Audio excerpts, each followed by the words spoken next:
watching the Scottish Football Zone with all the build-up and reactions.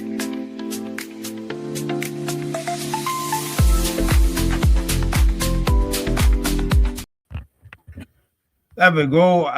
Big night of I was going to say big night of Grammar in the Premiership round of the year. Final scores: Rangers 2, St Mirren 1, Motherwell 2, Celtic. Now I don't know if that was a shocks score because everybody was tipping Motherwell before the game. We'll get to that. Hibs 2, Aberdeen 0. Hibs continuing a good run of form in the last couple of days.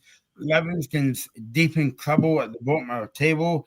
Livingston 1, Dundee United 3, and the neighbours 1-2-1. Dundee against Kilmarnock. Joined by Robbie and Ethan. Reagan will be behind the couch somewhere. Maybe he's back in that pub after watching that game. I'm not very sure. Glenn and this. So we will touch upon all the Rangers St Mirren game, and we'll maybe just touch upon the other games that we've not kind of saw connect. But I mean, let's get off at Fir Park. I mean, Ethan, it wasn't really a shock score because everybody was tipping Motherwell before the game. I mean, look, we can get to Celtic in a minute, but I mean, you've got to give a lot of credit in Motherwell tonight. Yeah, exactly that. And especially in the first half, Motherwell were absolutely excellent and were well worthy of their goal. Really nice, well-worked goal. Stephen O'Donnell went really good cross and inside puts it in, who I thought was excellent. Celtic couldn't get near him all night. Quite literally, they kept fouling and they just couldn't get near him. You could see that for a lot of Motherwell players in the first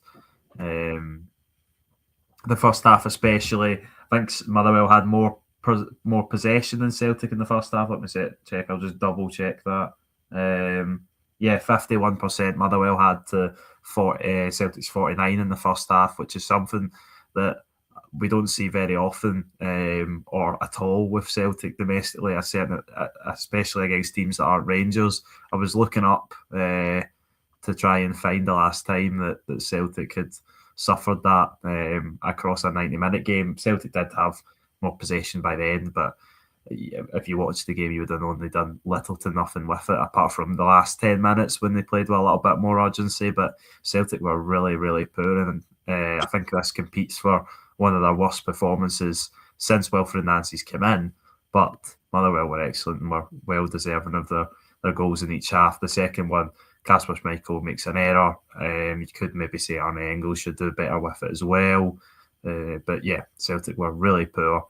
Motherwell capitalised on that, playing their style like they have done all season, and they got what they deserved. And I think Motherwell are closing the gap to Celtic. They're not far behind Rangers either. So I think if you're going to put Rangers and Celtic in the hat for a title race, then if Motherwell could be a little bit more consistent, then there's no reason why they can't maybe be in the same breath as well. And obviously the big fallout from this game will be around Wilfred Nancy and massive pressure on him. 5 defeats in 7 games is a terrible run for any manager, especially the Celtic manager who's just come in the door.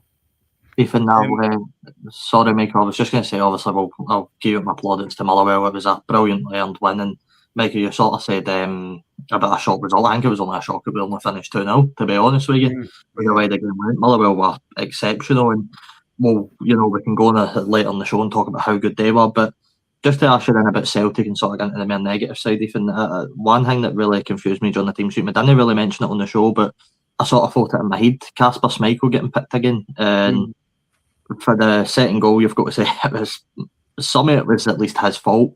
And that's been a few times now where I've personally watched Kasper. I've seen him a handful of times in the last few weeks, and each time it just gets less convincing in that goalkeeper spot. Now, obviously, Sinisalo did concede 2 at the weekend, but you'd probably argue neither were his fault. Was it ever a concern to you that Schmeichel did come back in for Sinisalo for the game? Yeah, possibly. Yeah, I don't know if maybe he warrants a space or a time out of the team because I think his performances this season have been poor. especially his distribution's been terrible. A lot of giving the ball away and kicking it into spaces where there isn't any Celtic players, and then usually he'll put his arms out and try and shift the blame to someone else as why weren't you there kind of thing. But yeah, he was definitely had a massive hand in Motherwell's second goal tonight. I think there will be questions on whether Jamie Sinisalos should come in and get a run in the team before Celtic ultimately, whether it's January or the summer, need to decide on who's going to be the future goalkeeper. Because as we know with Kasper Schmeichel's age, and it looks like he's possibly slowing down and maybe not going to be the great goalkeeper he once was, obviously at Leicester City. So yeah, I think it is a strange one. I think he maybe keeps his place throughout the three managers that have refused to drop him, probably because of his reputation goes before him.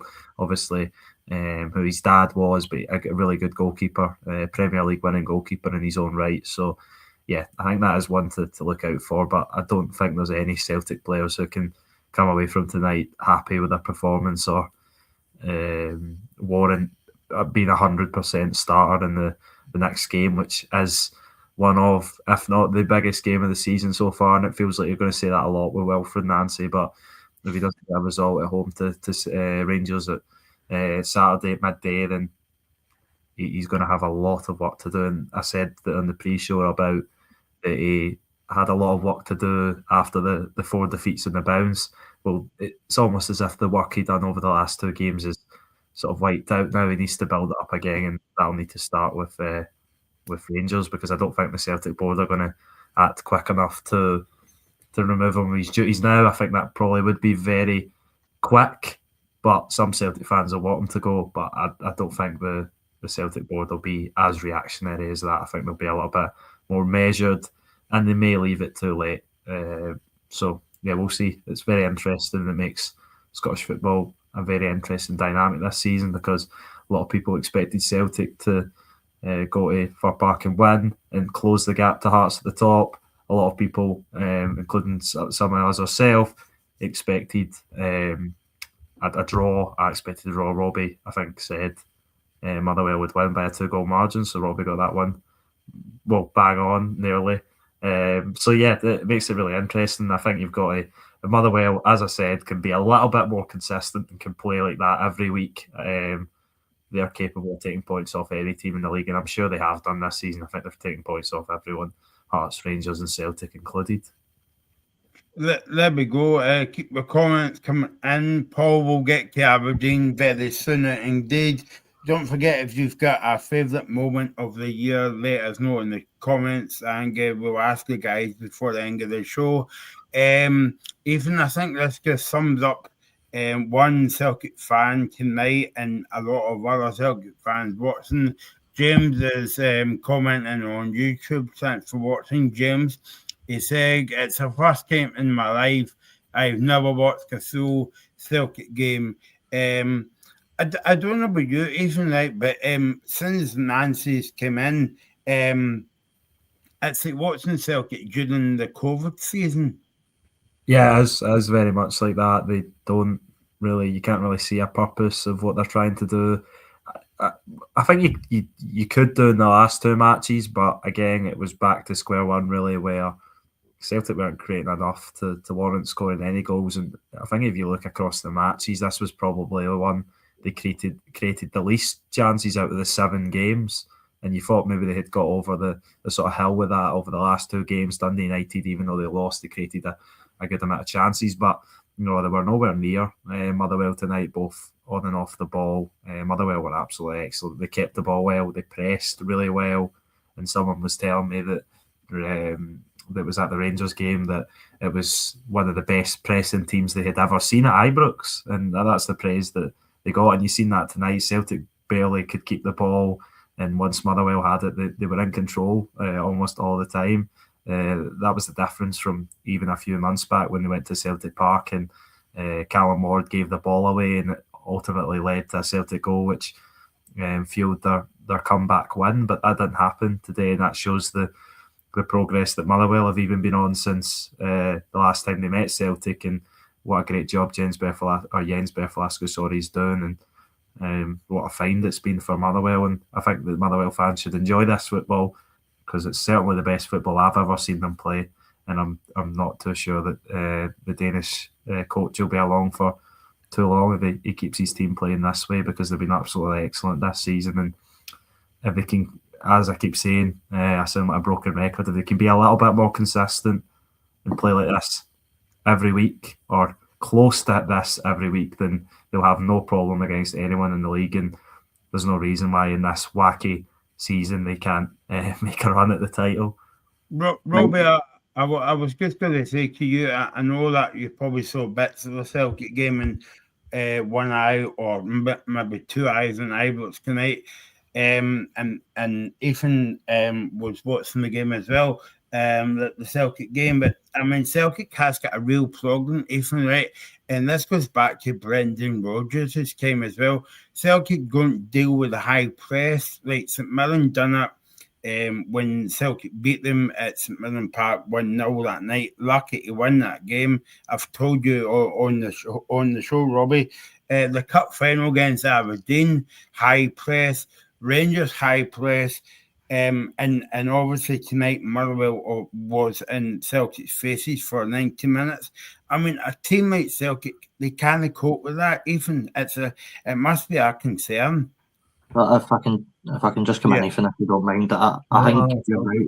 Teams with a high press that Celtic don't handle well, but what Celtic have historically done is found ways, and they've at least created chances. I mean, that first 45 minutes of football wasn't watching a Celtic team by any stretch of the imagination. It was a million miles away from it. I mean, Celtic not to have a shot on target after 45 minutes is in the league. I mean, even I don't know if you know the last time that happened by any chance, but I don't imagine it's any time recently at all, to be honest. It's so unnatural to watch for Celtic, and just the whole play.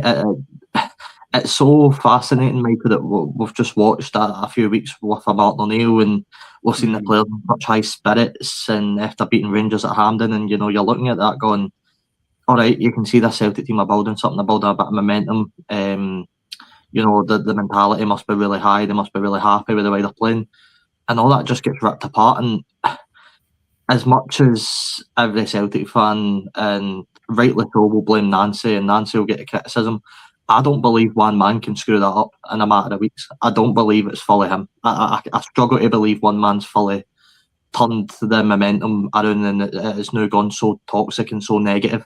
I struggle to believe that's just Wilfred Nancy's fault, but he set the team up, he picks the team, and that tonight was the complete wrong team that went out for Park, and the Motherwell get their just rewards for it, and you've got to give them credit because they worked really hard and deserved the win.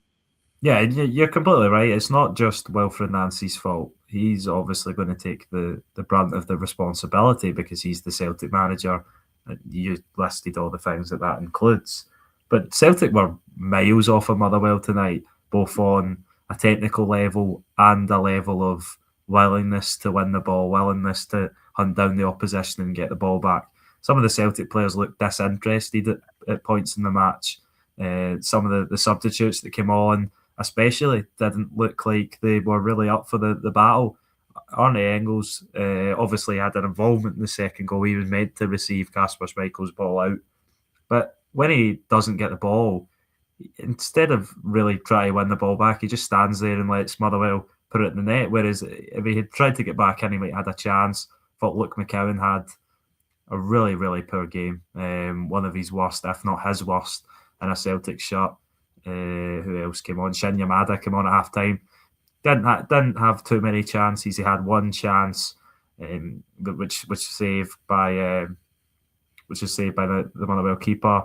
But yeah, Celtic just lacked everything that they needed tonight, and Motherwell were better in every aspect of the game. And you've got to take your hat off to them because that's not the first time it's happened this season. I don't imagine it's the last. Like Michael Stewart was saying, that he doesn't think they'll be in the title race, but they could have a large bearing on where it may go based on how many points they can take against the teams above them.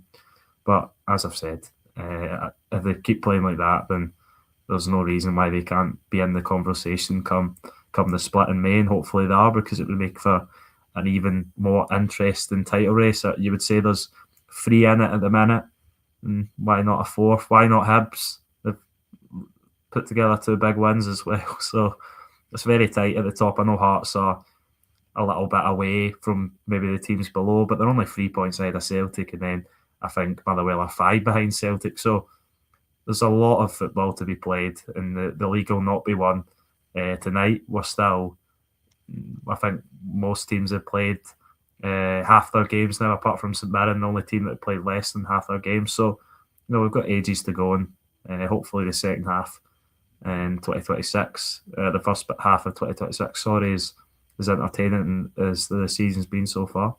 Ethan, I don't know about you, right, but this Saturday, it's got all the makings I trust to sending a Rangers player right up there. I've never watched a defender get so angry during a game. He was, I mean, every time Just got on the ball, he was trying to flatten him. It looked like there's so many, the one thing you always credit Celtic with is they've got that mentality and they've got that hunger, and they know how to keep composed, and Callum McGregor helps these players that maybe don't have that cutting edge to keep composed, and maybe helps them along in a game and stops them from getting frustrated.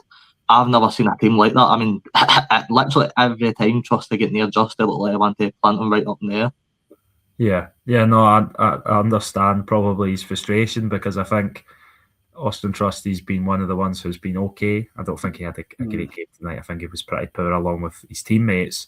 But I think the two defenders he was partnered with, Anthony Ralston's been pretty poor recently. The Livingston game especially wasn't any better tonight. But Liam Scales, I thought, was absolutely awful. He had a really poor game.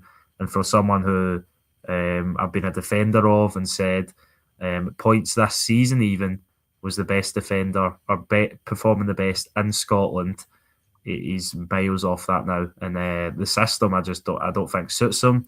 But then again, these are multi-million pound professionals that should be able to adapt to whatever the manager's asking them for. But obviously the manager's not getting the message across. The players aren't believing in what the manager's asking them to do enough, and ultimately that usually results in the manager being sacked, because you don't usually sack players. So I think that's the way it's heading, and Alfred Nancy needs to get a result on Saturday, and it's a big game. I don't think I think it's a really tough one to call. I could see it going anyway, because as we know, although Celtic are in a really difficult patch, Rangers are nowhere near to being the finished article under Danny Rowe either. So it'll be a really interesting game. But as I said, I don't think it's going to dictate where the title goes or anything. But I think for everyone in Scottish football, it's really interesting to see the Glasgow's big two going up against it when they're both in a struggling state rather than one of positivity. Yeah, Paul, the game was on Premier Sports tonight, Motherwell against Celtic. I mean, even it's strange to say that Celtic has got a lot of points, and obviously tonight they've got a game in hand coming up against Falkirk, but it's weird to say they're still in this title race. Yeah, that's it. They are. Weird to say that.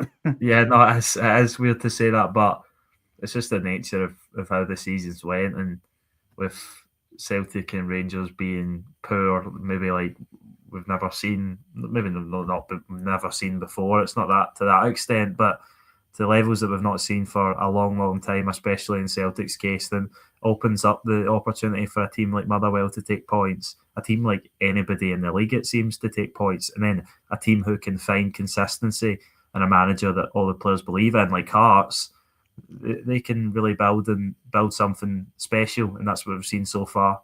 Obviously, the first team to be at the top of the league at the turn of the year, I think, in quite a while, as they were at Christmas. So, yeah, it's going to be an entertaining second half of the season, and we still, I would say, none the wiser on where this league title is going to go, which makes it really interesting, especially when there's at least one, maybe even a couple or three teams that aren't Celtic or Rangers involved in a title race. Robbie, before we move on to talk about the game at Ibrox tonight, I want to spend a bit of time talking about Motherwell, because me and Ethan and you are talking about how bad Celtic were, but how brilliant Motherwell were tonight all over the park. Like, you know that I think Yeah, I think that was the first time I saw Motherwell live this season, and I was impressed. I mean, I've been impressed by watching the highlights, but that was the first time I've watched them for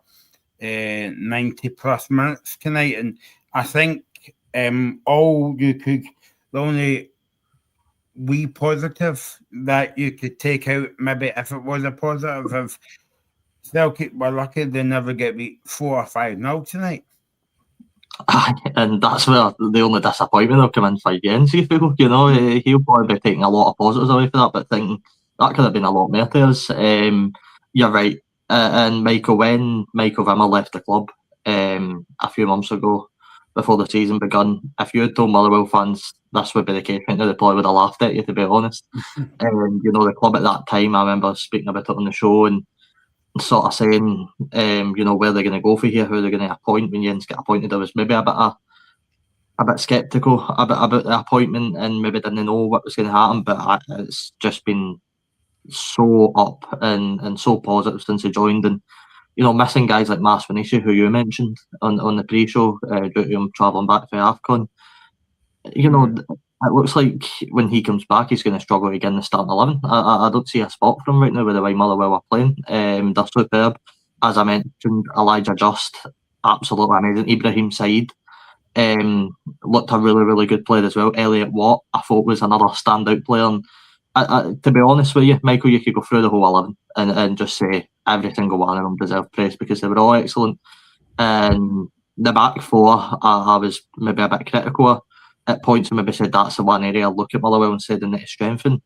They didn't really have to deal with much tonight, and I think Jens will take that as a huge positive. I think that's maybe his biggest thing to take away from the game. The defence never really get touched at all during the whole game, and anything it did, they dealt with perfectly fine.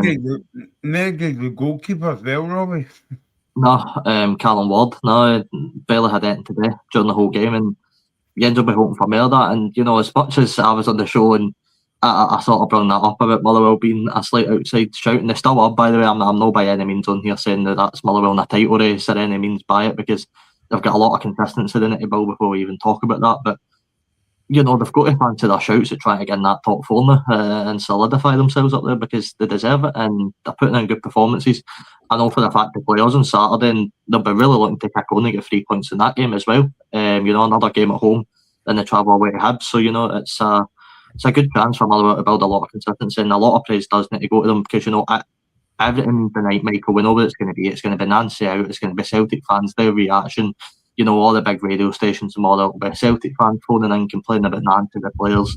But you've got to, in these situations, give all the credit to Motherwell and Jens, because they deserve it. They deserve that, Robbie, tonight as well. And I mean, let's speak about the individual players. I mean, what a ball O'Donnell put over to three for the first Motherwell goal. You've got Tom Sparrow, you've got Watt, you've got Slattery, you've got Just. I mean, when we talk about players like when they come up against Celtic and Rangers, it's like one or two players. But I mean, Motherwell's got about 5 or 6 good players in their team. Yeah, and they have, and this is without Emmanuel Ongello starting the match, who I think's probably would maybe start. Motherwell fans will know better than me, but he's been excellent from what I've seen this season. Stephen Welsh misses out tonight. He's been one of their star players recently in central defence, obviously because he's loaned it from Celtic. Maybe Celtic could be using with a player like Stephen Welsh at the minute. And obviously Tawanda Mas-Vinicius, the obvious one, is their main attacking outlet. Stamatolopoulos as well. So they've got excellent players that didn't even feature tonight, and that's why I think Motherwell, if they can find the consistency, I mean the consistency Hearts have had for points this season, then they can go on a run and really challenge the teams above them, and hopefully they can, because it would make for an even more entertaining league table than it is now. But a lot of people tipped Motherwell to finish in the bottom 6 this season, and now I think people are comfortably talking about them for European football. So it's what a great job Motherwell as a club have done, appointing the right man to come in, and Jens Bertolatsku's done an excellent job, and I think really put himself in the shop window for a big move. And I know Motherwell fans won't like to hear that, but he's been excellent this season, and there'll be clubs sniffing around him because his style of play would bring any football fan to want to watch their team play football. It's that good. It's one of the best, I don't know what you could say, one of the best performances I've seen from a team outside of Rangers in that first half. I thought Motherwell were excellent and Celtic couldn't get near to them. You can talk about how poor Nancy set them up, how poor the players were, but Motherwell were different class, and they deserved more than they got in the night. But obviously they get 3 points, and that's the main thing, and another clean sheet for them. So yeah, they can't stop doing them at the minute. They just probably need to find a few more goals on the other end. There you go. Let us know your best moment of the year, and we'll ask you guys before the end of the show. I think if you're a Motherwell fan, you would vote for that game along tonight, Robbie. But if you what's your best moment, let us know, and we'll ask you guys before the end of the show. I'm sure we'll come back to this game before the end of the show as well. Let's go down the M8 then. Let's go down to Ibrox and get Finners Rangers 2, St Mirren 1. And Robbie was watching this game. I only got a chance to speak to Robbie briefly before the show. So was it a classic? Was it a classic game, Robbie? I know you would be disappointed because St Mirren get beat, but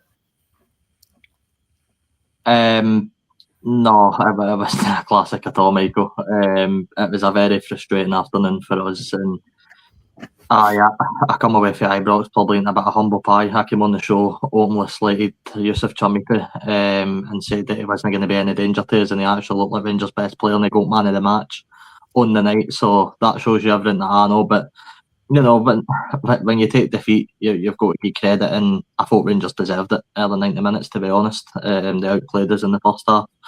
They looked a better team, to be honest with you. All over the pitch, I thought we started off really, really slow. And we just didn't do things that we used to do. And when I seen the team sheet, I was a bit sceptical with Ayunga and Mandron starting up front. I thought one thing that we could really use to try and get Rangers was our pace with Ndulu, but Robinson dropped him to the bench for whatever reason, and I felt like that really took something out of his attacking wise. You know, I come on the show every week and criticise him. There you go, Robbie. Somebody loves you. That's Rob, my former co-host. Big shout out to him. But no, I thought I thought we just started off slow, and I came on the show and criticised Mandron a lot, Michael, as you know. And a lot of Dublin fans like him, but him and Ayunga tonight were just absolutely shocking. And it further solidifies my point that I think a January striker is our number one priority, to be honest with you. It feels like we desperately need a striker up there, somebody with a wee bit of pace, somebody that can get in between defences, make it hard for them. And to me, as soon as a team sniffs out what you're going to do with Mandron and Ayunga, you've no really got a chance. And for all that, Declan John was good against Kilmarnock at the weekend. I thought he had a really slow game. You genuinely, you could go through every single player in the team and say they all had a slow day at the office. I'm not too sure what Shamal George was doing for Rangers' second goal, to be honest with you. Like, to go right through his legs, that's a pretty poor one to concede for him. Tello Asgard getting another goal. I mean, look, if we're going to go into positives and talk about Rangers, then, you know, they can take good glimpses going into Saturday. There's some players there that they look like they could be onto something good. I thought Tello Asgard looked fantastic. I thought Chamiti looked fantastic, and that's probably the first time this season where I've come on the show and said that. I genuinely, I don't know if that was something that Daniel Rowe's been working on all week, but just that wee switch, putting him out on right wing, made all the difference. He genuinely looked phenomenal every time he get the ball. He was making plays at him. He was dribbling by some of our players. He was putting balls into the box. He was fantastic. And, you know, you've got to give players credit when they deserve it, because all that boy's got is stick since he joined Rangers, and especially for the transfer fee. But he genuinely had such a good night. On the penalty, wasn't a penalty for me, if I'm being 100% honest, to be honest with you. I'm surprised the referee gave it. I'm pretty sure he's quite a young referee. I've not heard of him before. But he did go to the VAR monitor and give the penalty, so credit to him. In that regard, it would have been very easy for him to get there and no give the penalty. But it did go and get it, so credit to him. But we never done enough to get there. And it's another one of the games where Danny Rowe thinks a way to win when he needs to. And that is honestly such a big momentum builder for Saturday. You couldn't ask for much more. Getting a win at home against a team that Rangers haven't beaten their previous 4 attempts, it sets Rangers perfectly up for Saturday. Yeah, I would agree. As you said, Danny Rowe keeps finding the way to get wins for Rangers, and I thought after Rangers went 2-0 up, it would be plain sailing. But obviously St Mirren, now they'll look back on it, I think maybe a little bit frustrated with the penalty. You said that maybe sort of justice was served. I've not seen it yet. But yeah, Rangers are in a habit of winning, and seems like maybe a win in a big game is coming for Danny Rowe. As I've said, I think he does need to win one of the derbies. Obviously, he's only been in one so far, but I would say the biggest games for him have been the ones against Hearts and the ones against Celtic, and I think he'll have an excellent chance to guide his team to victory on Saturday, especially with how Celtic are playing. But that's a hurdle he needs to get over, and he'll be confident, and I'm sure his players will be confident that they can do that as well. Alex is saying 3-0 is his prediction. What I will say on Rangers is, not to try and rip the positivity out of Alex, because I hope he enjoys the night and I hope he enjoys that win heading into Saturday. But Rangers did create they were almost the victims of their own downfall. It was a really poorly defended. I think it was a ball into the box. They forced a corner for us, and then we score for it. It's the type of stuff that Danny will probably feel like he wants to flatten out. But look, taking that away for them, it was a brilliant attacking display for Rangers. It's as simple as that. They deserved it. You could probably go through 4 or 5 players in that Rangers team that were excellent on the night. Again, I bring up Chermiti, and I'm going to keep bringing them up, Michael, because the guy's took one hell of criticism since he joined Rangers. All you hear about is the negatives of him, the negatives of his season. But you've got to give a boy praise when he plays well, and I thought he did play really well. So, fair play to him. But no, it's exactly what Danny Rowe would have wanted ahead of Saturday, and Rangers will be hoping they can go to Celtic Park on the early kick-off and cause a wee upset. Is it? I might be missing something. Someone can correct me. Is Emmanuel Fernandez top scorer for Rangers in the league now? I believe. I think he's up there. He's certainly going towards it anyway, and it's such an easy goal for Fernandez. It's really, really, really well poorly defended by St Mirren, but it's a good finish by him. I believe he was bleeding after he scored as well, which was mad. And I still don't know what Jamal George was doing right enough, but fair play to him. He made a good run in at the back post. And that's what Rangers need to utilise against Celtic, by the way. Set pieces, if you can get balls and tap a Celtic, Emmanuel Fernandez will get in the end of them, and I'm sure it'll cause Celtic a lot of problems. Yeah, certainly will, especially with what we've seen from Celtic defending set pieces, and that's been something that I think, if you think back to recent years, Rangers have always exploited Celtic on with James Tavernier's delivery. If he starts, did James Tavernier start tonight? He did, didn't he? Yeah, James started, yeah. Because I know he didn't start the last 2 games, but obviously comes in and he offers that threat. And he's also obviously popped up with a few free kicks against Celtic, penalties, as well as deliveries from corners. So, yeah, that'll be a big one for Celtic to watch out for. I think what we were saying, guys, in the pre-show, Rangers are playing well. They're still getting results. I don't know about you even, but it reminds me of when Martin O'Neill came into the job for like 7 games this season. He won it, and Celtic won the playing well. And you could say like that's their roles reversed to Rangers. Like Rangers aren't playing well, but they're still getting 3 points. Yeah, exactly that, and that's why there's a good feeling about Danny Rowe between amongst the Rangers fans, because they understand that it was a disaster of a transfer window, and he's getting the results and the points on the board, and Alex is saying that they're playing well. Maybe Makes they a are. point. Well, tonight I can only go after the night. I've only really seen Rangers for the last few weeks anyway tonight, but they did play well and they did deserve to win ultimately. That, as I said, there's probably still a few things that maybe need to iron out defensively, and try and not make as many mistakes that lead to goals. I thought the way we scored, as I mentioned earlier, probably was a mistake for Rangers that led to us scoring. But bar that, I don't think Rangers could take any negatives away from that. Really, to be honest, they were quite good attacking wise, just didn't really get any more.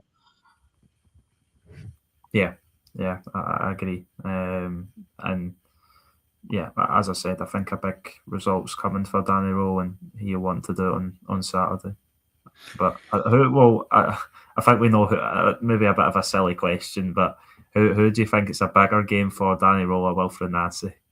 Oh, Nancy, 100% Nancy. I mean, when all the pressure's already on you. I mean, can you imagine this was the other way about, even and it was Wilfried Nancy travelling to Ibrox? I think Celtic fans would be really worried for that game, but he's going to have the home crowd, I say, behind him. I mean, we don't know how the game's going to go. I mean, how toxic is Celtic Park going to be on Saturday? We'll wait and see, but I'd say it's 100% a bigger game for Wilfried Nancy. Yeah, I'd agree. But I also, to play devil's advocate, I think there will be a larger inquest into Danny Rowe if he doesn't pick up a positive result, whether that be a draw or a victory. Okay, so that is the Rangers game. Rangers 2, St Mirren 1, and Rangers going to it on a bit of a high after a few good victories, and they come across to Parkhead against Celtic. They will be licking their wounds going into the new year as well. Let's go to Easter Road then. The feel-good factor continues for Hibs as they beat Aberdeen 2-0 tonight. And by all the comments I'm seeing tonight, Robbie, Ethan, Aberdeen was quite poor again. Yeah, that's what I picked up from what I've seen. Obviously, I've not seen any of the highlights, so the goals I've still to watch them. But I tipped a draw tonight. Obviously, got that one wrong.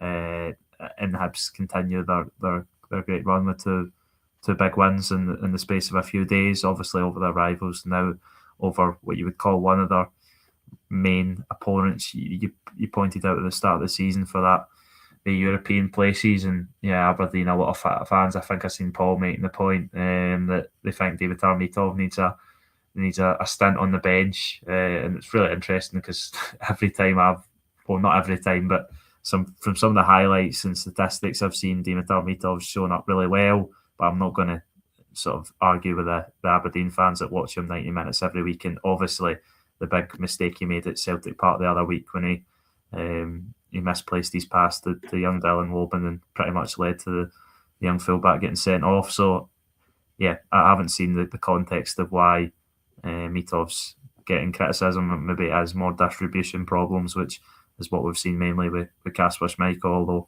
I think his goalkeeping as a whole hasn't been great. But I think David Armitov's has possibly been decent in the saving, from the saving point of view, although Paul will probably be able to inform us better of that.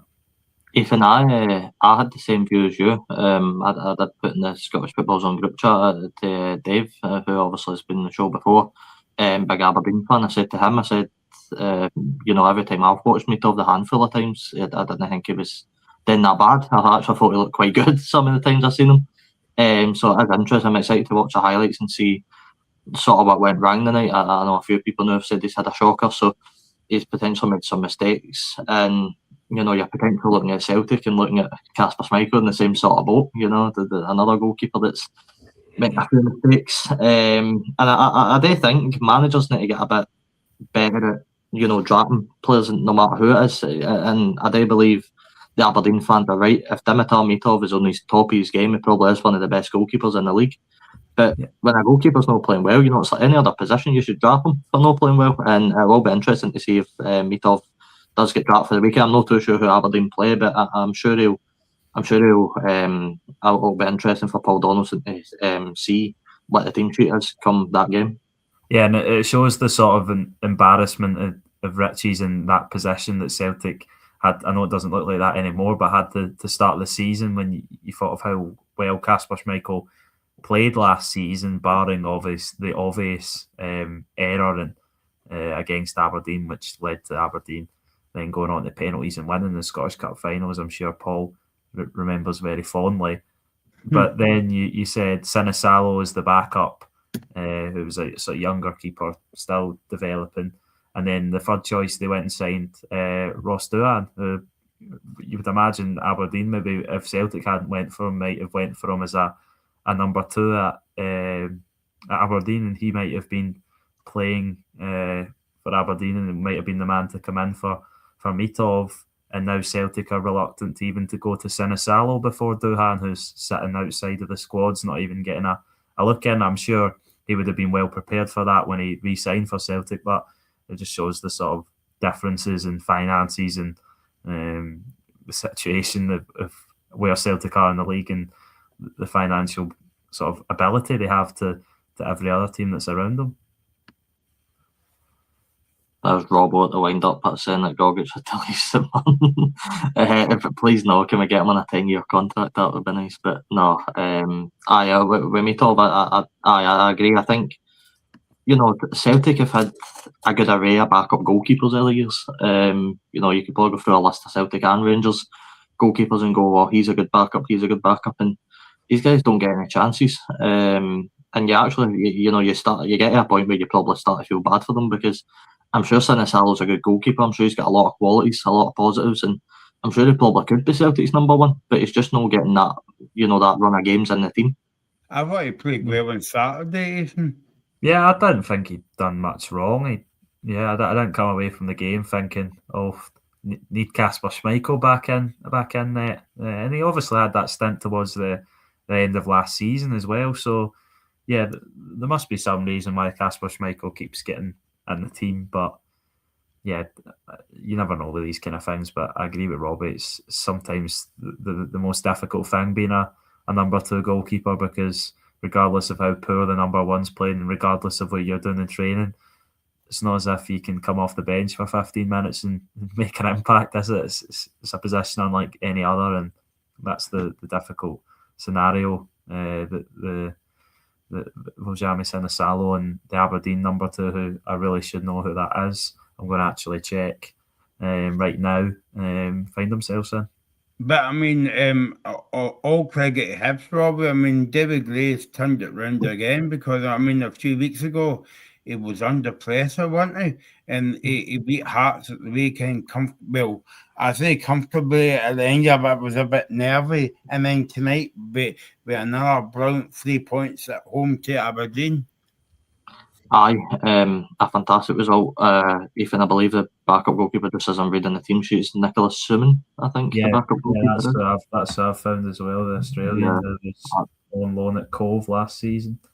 I not really heard him, to be honest, but fair enough. Maybe he'll get his chance at the weekend. But you're right, Michael, and I was very critical of Hibs. I said, they had to start picking up wins against the bigger teams and the sort of big pressure games, and in the 2 weeks, David Gray's done that, and it's an exceptional squad Hibs have got, filled with quality all throughout the team. We were all very quick to judge the signing of Grant Hanley when he went into Hibs, but I don't know if he played the night right enough, but I know the last couple of times I've watched him, he's looked fantastic. Looked like a really, really, really good defender. And, you just feel David Gray's got that feel good factor right now for Hibs. The players are playing for him. They all know their job. That the key for me, Michael, is they've got a player as backup for every position that's just as good as the one in the starting 11. So, if they need to take off a centre mid, they've got just as good a centre mid on the bench that they bring on. If they need to take off a striker, they've got a really good striker to bring on. It just feels like no matter what the situation is and no matter who they need to take off, the replacement's just as good. And that will really, really help Hibs this season. And you're looking at Hibs now up into fifth, only 2 points behind Motherwell, only 4 behind Rangers. Where are they going to end up finishing come the end of the season? I know Ethan briefly mentioned it earlier, could they find themselves in the top 4 shout as well? It's going to be such an interesting next sort of part of the season to see where Hibs, Motherwell, Hearts all end up come the end of the season. Yeah, exactly that. And yeah, I was just going to make the point actually that Paul did, that with the Kieran Bowie situation, which I'm sure we'll be informed of and get a little bit more of an update on in after the fallout of this match, and then Martin Boyle going off injured in the first half. They're two big striking options, but obviously they've got the record signing Thibaut Clédieu, who gets a goal tonight, and then Elie Youan, who come off the bench and set up either that one or the other one. So yeah, as you said, they've got strength and depth. That's what they've strengthened their squad from last season on paper, certainly.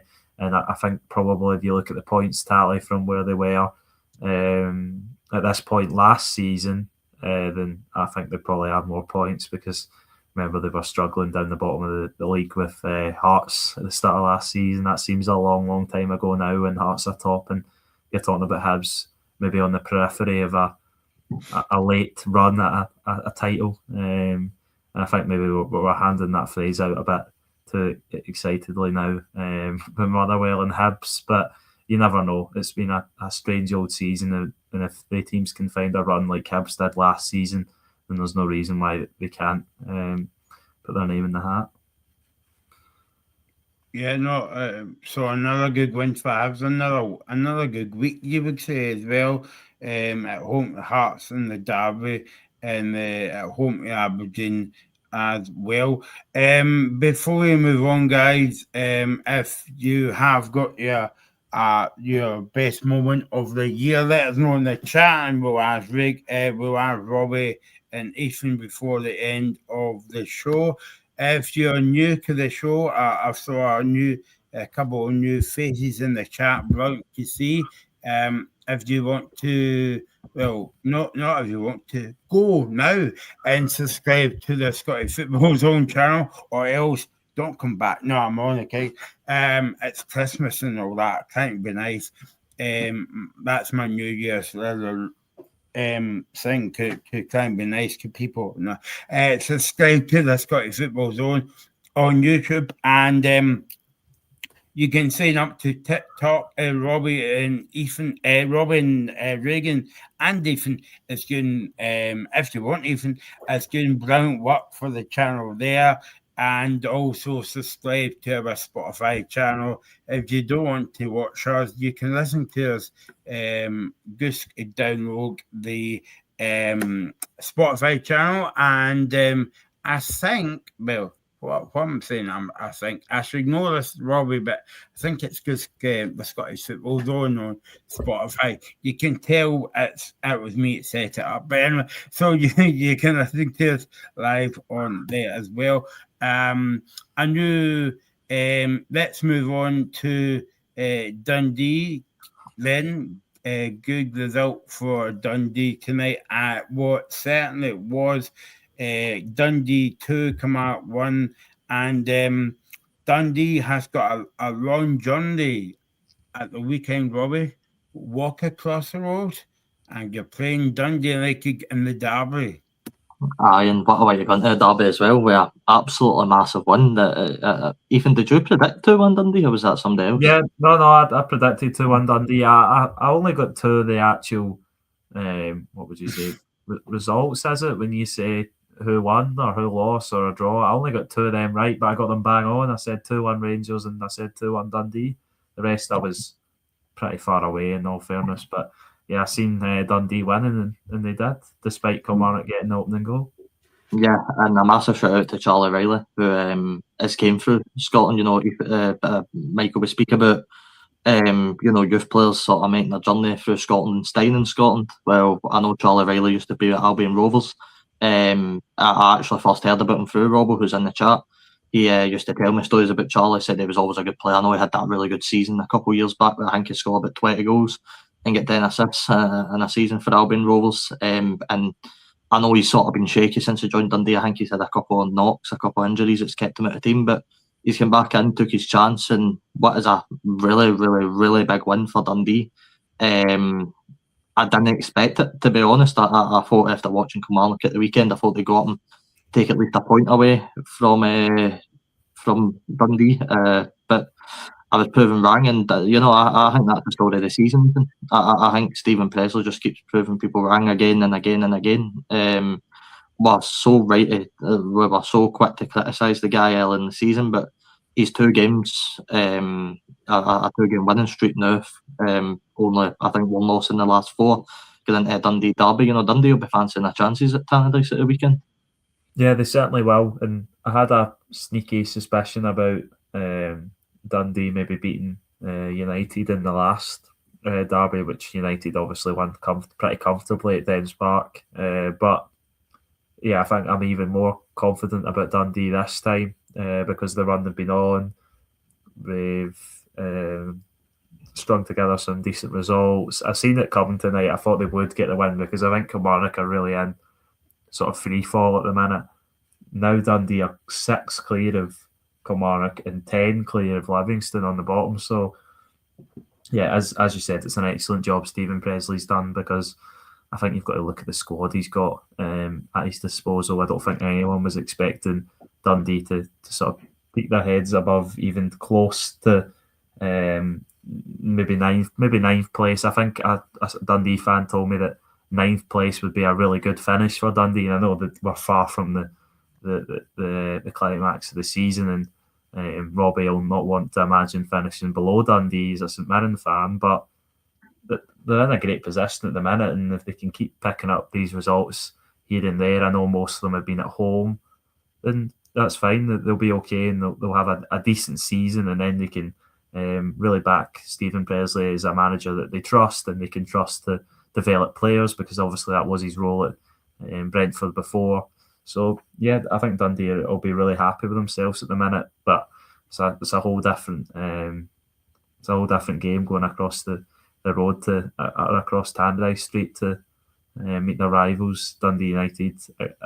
I said that Livy may get a point tonight. I was obviously wrong, as we'll get on to, but yeah, I think that's one that could go either way, and that'll be a really interesting watch along with the other derby on Saturday. Both games on Saturday, or the Dundee derby on Sunday?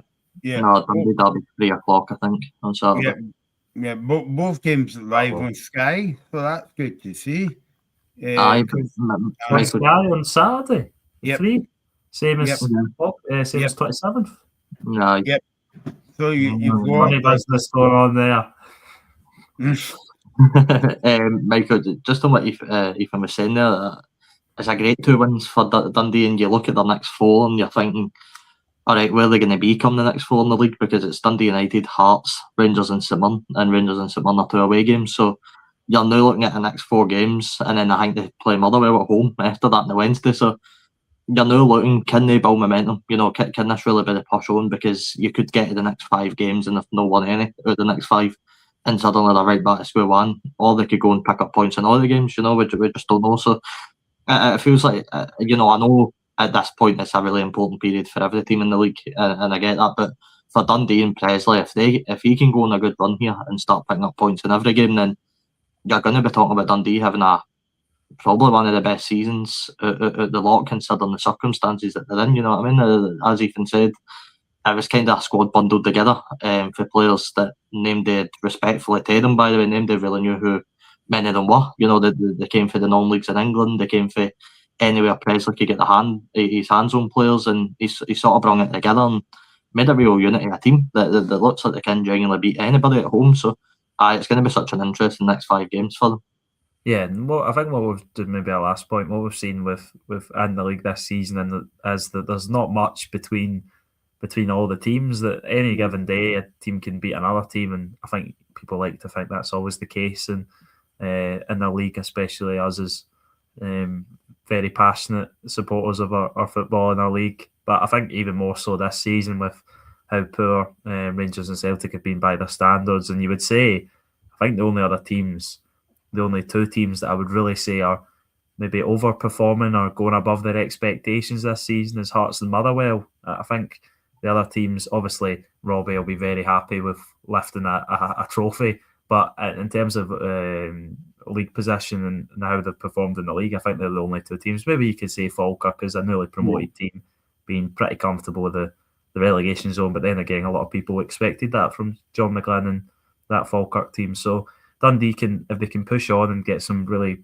positive points from those next few games in and around that trip to Rugby Park in the Scottish Cup, then there's no reason why we can't be talking about Dundee in a positive light. I'm not talking about going for the top 6, but certainly being very comfortable with the relegation candidates, and they're certainly very comfortably away from Livingston, who are by every game starting to become increasingly likely to be favourites to. Well, they're obviously favourites, but even more so to be automatically relegated to the Championship for the second consecutive time.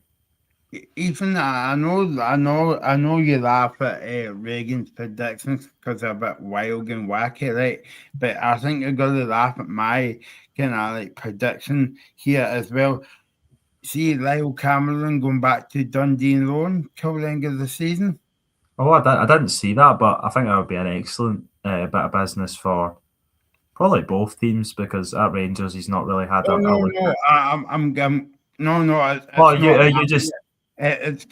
just putting out there.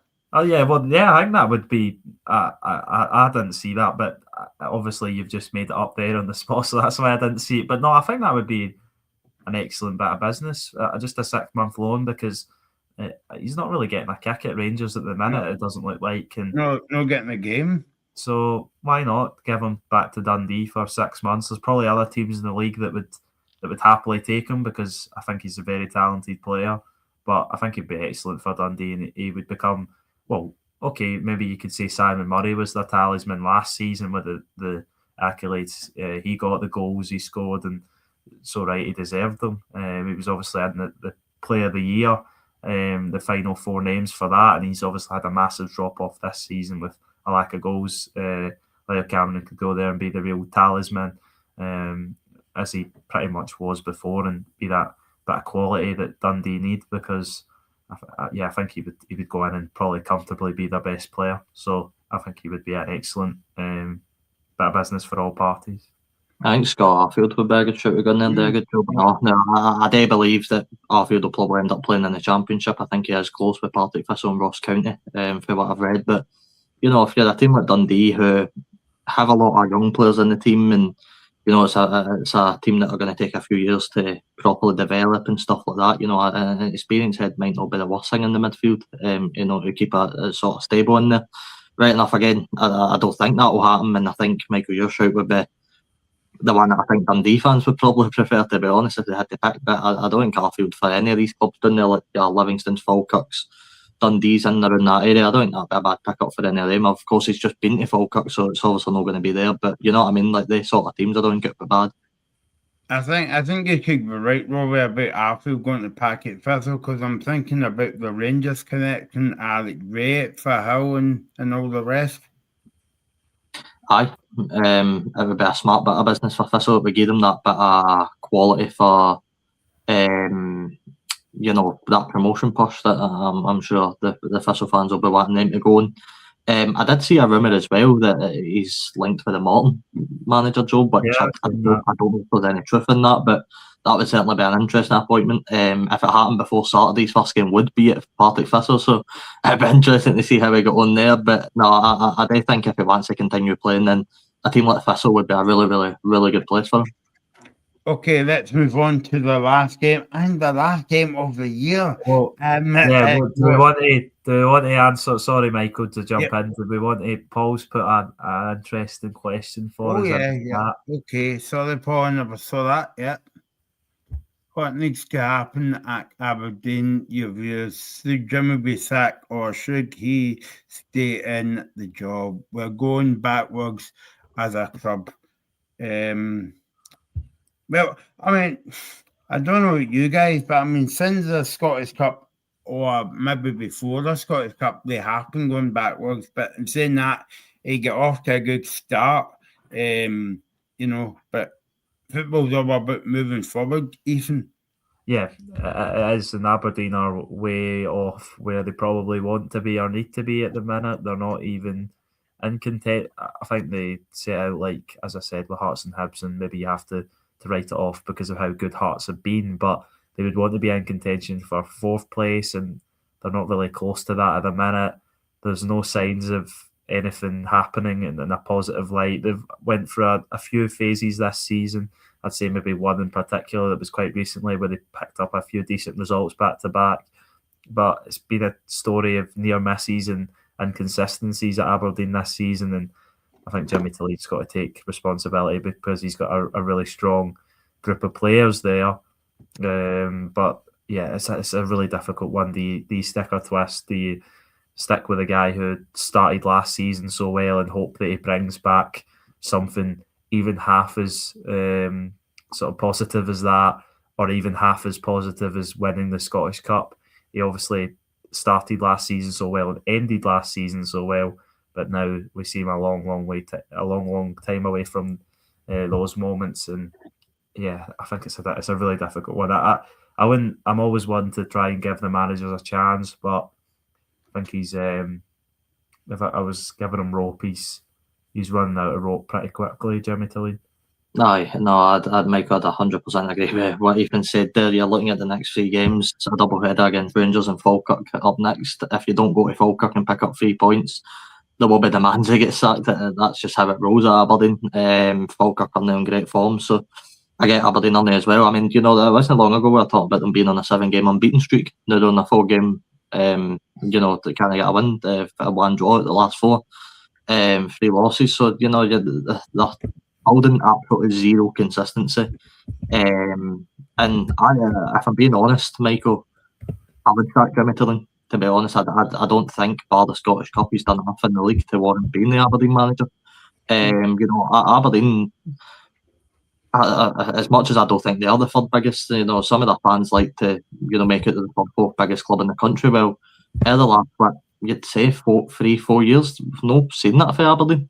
They've been spiraling out of control. Really since Jim Goodwin took the helm, to be honest. That's when it really started getting bad, and they've not really had that appointment since. Obviously, Tilley won the Scottish Cup, and don't get me wrong, I think you're right. If he can deliver the Scottish Cup again this year, which is unlikely, he's going to do it back to back, but you never know where the things are happening in Scottish football, then it would be brilliant for him, and I'm sure it would buy him even more time. But you just worry with the next 3 games away at Falkirk, away at Rangers, and at home at Rangers, he's not going to go out with any points out the next 3. By the way, I'm going to throw in a bit of a wacky comment here. Ethan, I'm playing Regan's Park tonight and throwing in wacky comments. And Paul, you can let us know in the chat as well. But was Aberdeen too quick to sack Barry Robson? What do you think, guys? No, I don't think they were, to be honest with you, Michael, in my opinion. It's always got to a point where in 1 result's really done it for an Aberdeen manager. Goodwin at Hibs, 6-0, that done it for him. Each time, it just seems like the writing's already on the wall. Like, when you get into the Darvel game, really, when you were Aberdeen, that form hadn't been great. They weren't excellent, they weren't at the top of their game. They were struggling a bit. And then when that Darvel result hit, you just knew it was only a matter of time. I don't know if Paul would agree and you guys would agree, but it only feels like a matter of time, and it has done since they won the Scottish Cup. By the way, since the start of the season, we have come on the show previously and said it is only a matter of time before he gets sacked, and I honestly struggle to see Aberdeen picking up any points at the next 3 games right now. Yeah, quite possibly. I don't think it's I don't know if it's panic stations yet for Aberdeen, but it's getting very close to that, because it seems like it seems like sort of we're on a decent run now, and then it's back to this. We're on a decent run again. Oh no, we're back to being not very great again, and that's something that you never want to be as a football club or a football fan, and I think that's the problem that Aberdeen fans are going through at the minute, and they need to be. I think Paul makes the point that they are the 3rd biggest club. Some people will disagree. I would agree with that. I'd probably have Aberdeen as the 3rd biggest club in Scotland. So yeah. What? Historically, I'd agree, but we've not seen them finish 3rd since 2022. So Yeah, no, I know, but I'd say historically speaking, if you had to list who you were saying was the biggest club, I think Aberdeen would be 3rd. Hearts and Hibs fans will be the ones that will probably disagree with that, but yeah, they've not performed like that. You're completely right, Robbie, and that's where they need to be, especially when you would say they backed the manager, and the summer window. So I think he needs to start pulling results out consistently, especially in the big games against the likes of Hibs at Easter Road, and obviously that was the result that was the catalyst for Hibs having such a positive run last season when they drew with Aberdeen in that 3-each game, and before they went in that ridiculous run. And maybe it'll be a catalyst, even though Aberdeen have lost, to go on a ridiculously positive run, although I don't see it coming. And I think there'll be a cloud over Jimmy Tilleen for quite a while, but I don't think it'll get bad enough for Aberdeen to act, ultimately to the disappointment probably of the fans. Well, Michael, just as Michael comments there, he's right. The players have got to take a look at themselves. They beat top of the league Hearts at home, and they deserved that win as well on that day. If players can't build momentum off the back of that, and I know they did, I believe, I think they went about 4 games unbeaten after that. If you can't, beat top of the league when they're playing so well, and I think they drew with Motherwell the week before as well. If you can't build momentum after that and the players can't kick on, then the players have got to take some amount of stick for that as well. It's all right blaming the manager and saying, you can't build any consistency, but it's the players that need to go out and build that. They need to have that mentality that they can go on a run like that, and the players just haven't been at that as well. Yeah, I completely agree. Let's move on to the last game then of the night. Another manager under pressure, Mr. Livingston, Mr. Martindale. Livingston won, Dundee United 3. A brilliant win for Dundee United away from home, Robbie. I mean, you can say what you want about David Martindale and Livingston under pressure and, no fan base and all that. But, I mean, we saw how difficult it is for teams like Celtic and Rangers to go away there and playing on that plastic park. And, I mean, Dundee United, your pal Jim Goodwin went away and got a good 3 points by all accounts tonight. I was close, Michael. I said 4-0 before the games kicked off, and when I seen it went 3, I was just steady the ship at me actually before here. But it doesn't change my views. David Martindale should be sacked tonight. It's as simple as that. It should be. The fans want him to, by the way. That isn't just. If you look at Livingston fans, they want him sacked. They've been wanting him sacked for weeks. Any other manager and any other team in this league gets sacked tonight. There's no doubt about that. They walk out the door tonight and they don't look back. But Livingston will keep Martindale in charge. I mean, they play Hearts away at the weekend. He will be in charge for that game, no doubt. He should be sacked. It should be. There's only so long a run like this can go on for. Ethan, I know you said earlier before the games that the new board will look at what he's done for Martindale, for Livingston Martindale, and they'll respect that and they'll look at that and they'll give him the time he needs because he has been there through it all and he has deserved that chance. Time's it for me, and I just wonder how the Livingston. I feel worse for the Livingston fans. They're still getting put through this. There's only so much, as a fan you can handle. I genuinely, I cannot understand the world and why David Martindale's still in that job right now. I just don't get it. So, Robbie, I'm guessing you're going off the basis that you think they could get someone else in that could do a better job than David Martindale. No, because I'm not sure that there is somebody that could help Livingston out here. I think they're just. I don't think they're too far off it. The quality of their squad just isn't good enough. By the way, I agree that there's no one that can help Livingston. But at what point do you just call enough? Football management's a job that you get credit for winning, and you rightly so get sacked for losing. And you're right. There's no other manager that can do better. I completely agree with you, and I'm sure Livingston fans would say the same. But you've got to get sacked at some point. Can you imagine being a mechanic and busting 10 engines in a row and still keeping your job? But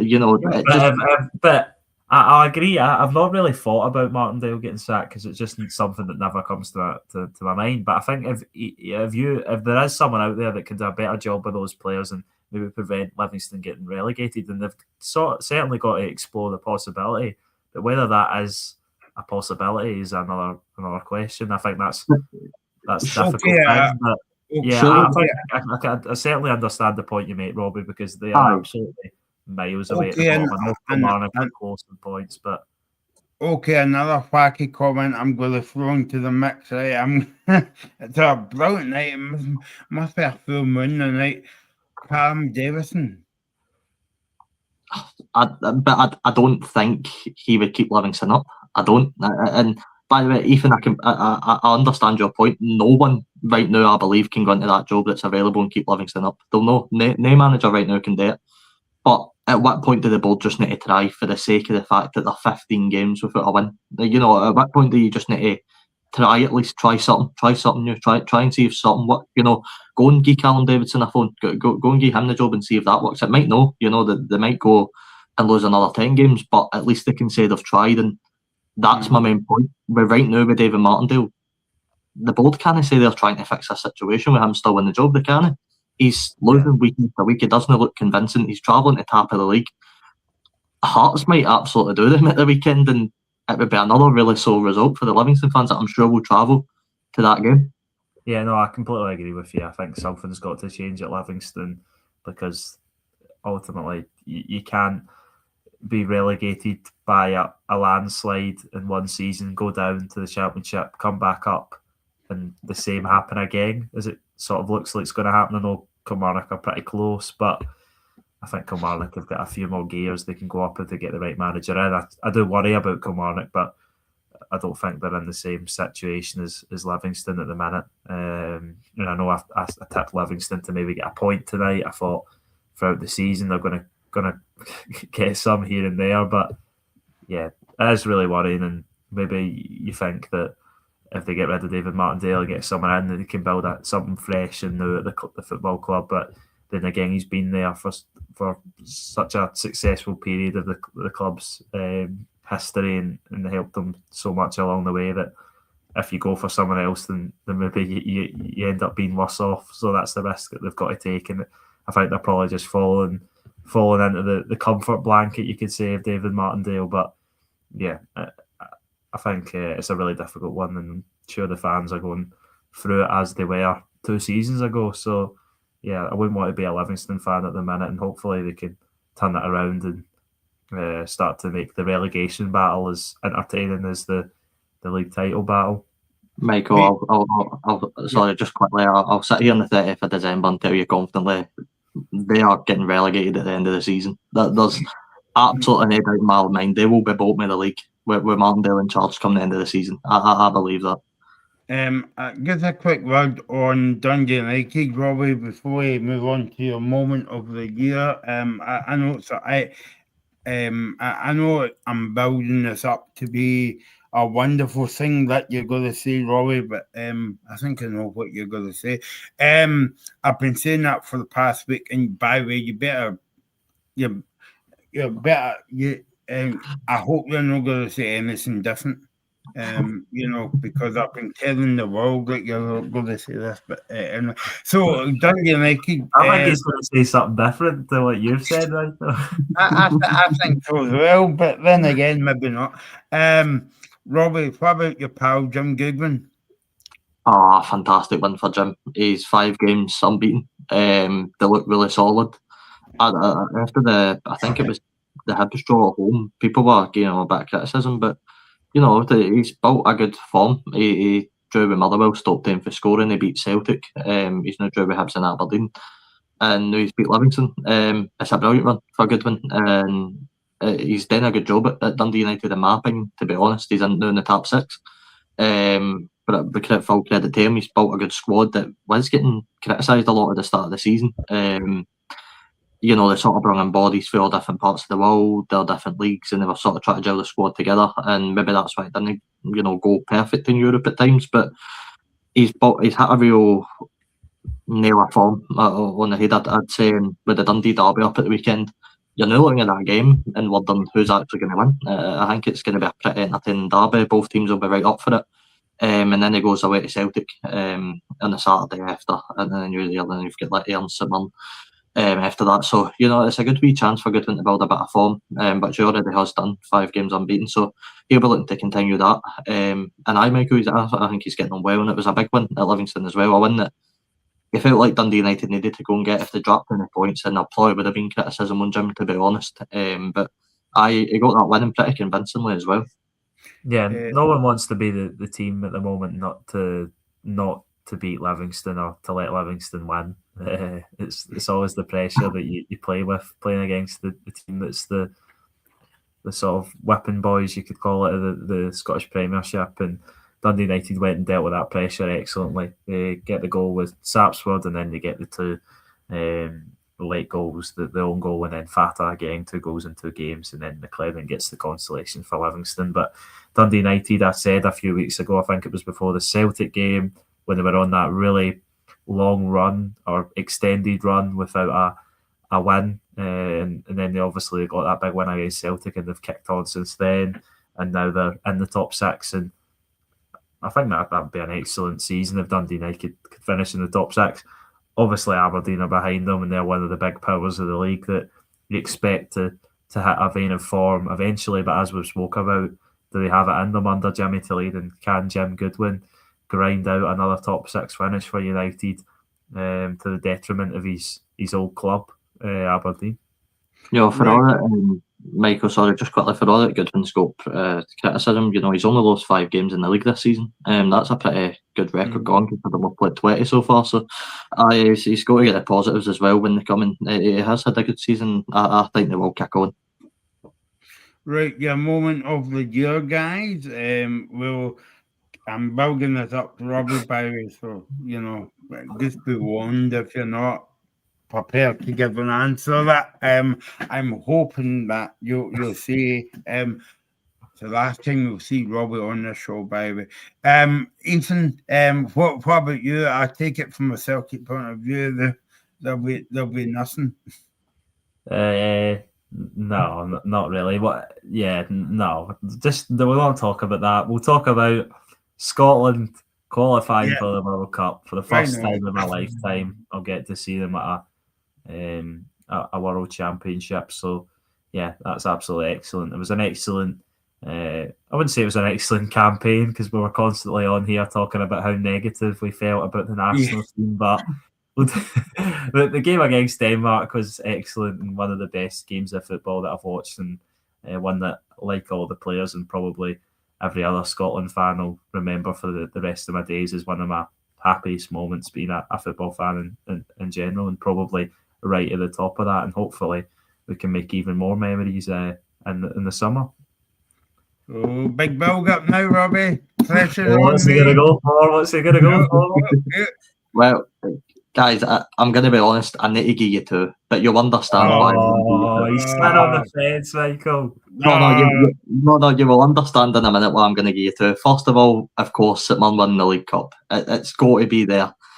That I missed 2013. I was too young to understand football at that point.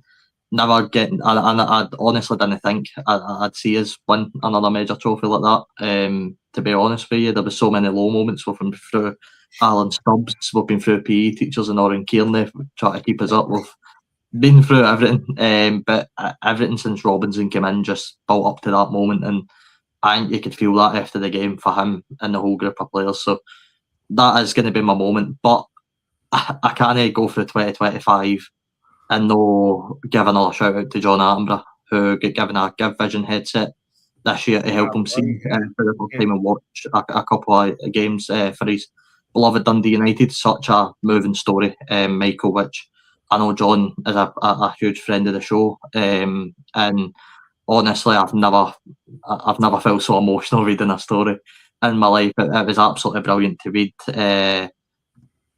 I believe he raised over 8,500 for the fundraiser for the Give Vision headsets at Tannadice. Absolutely incredible, and John just had to be on the list as well. Yeah, no, that's a brilliant show. Robbie, well done, and stuff like that. Yeah. I think John, because if you haven't checked him out, he's all over social media. Actually, he did a brilliant job about accessibility. He's a big Dundee United fan. He's got a book out as well, and he's a nice guy. We had him on the show last year, I think it was, and I'll try and get him back on for next year as well. brilliant accessibility as well. And just a brilliant guy, Robbie. You can talk to him all day. He's a nice guy, but that was a lovely touch. Just giving him kind of like a shout out on the show. So well done, Robbie. And you didn't let us down. St Mirren winning the cup. I don't know if you could see me, Ethan, but I was actually having top cold sweats all over me and saying, well, hopefully Robbie's going to mention St Mirren, and if not, well, you know. I thought, to be honest, Michael, I thought he might have forgot about St Mirren winning the. Yeah.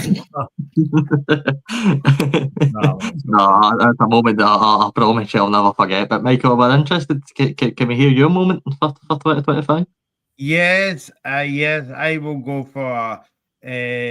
I'm not going to copy Ethan, but I'm going to copy Ethan. Scotland qualifying for the World Cup, and now because I saw that for goal by Stephen